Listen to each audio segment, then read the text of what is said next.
ভাঙা হচ্ছে, এটা তো সত্য।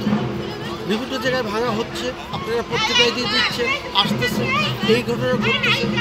কিন্তু এই যে যারা করতেছে তারা একান্ত ব্যক্তিগত সুবিধা ভোগ করার জন্য হয়তো এই রাষ্ট্রের উচিত, সমাজের উচিত, সচেতন মানুষের তাদেরকে প্রতিহত করা। শুধু হিন্দু সম্প্রদায় এইটা প্রতিহত করবে এইটা চিন্তা না করে একটা আমাদের যে বৃহৎ জনগোষ্ঠী সবাই চিন্তা করা উচিত যে এই লজ্জা জাতি এইটাকে সবাই মিলে প্রতিহত করা উচিত। অবশ্যই ধর্ম নিয়ে রাজনীতি করা উচিত না, এটা রাজনীতি একটা নোংরা অংশ।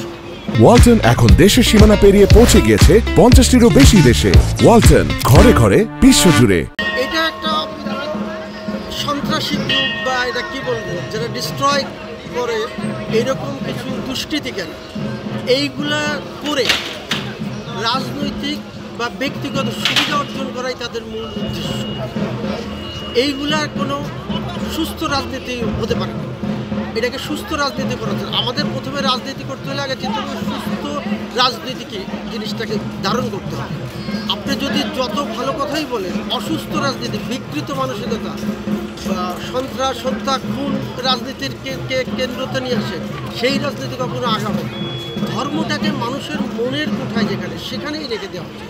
এটাকে ধর্মের রাজনীতির ভিতরে আনার কোনো সুযোগ নেই বা করা উচিত নেই।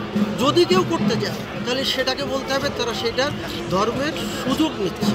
মানুষের এই যে বাঙালি বা বাংলাদেশের মানুষের যে নিষ্পাপ একটা ধর্মীয় চেতনা, সেইটার উপরে তারা ব্যবসা করছে বা সেইটাকে আঘাত করে সেইটাকে বিভিন্নভাবে পদদলিত করে তারা রাজনৈতিক সুবিধা নিচ্ছে।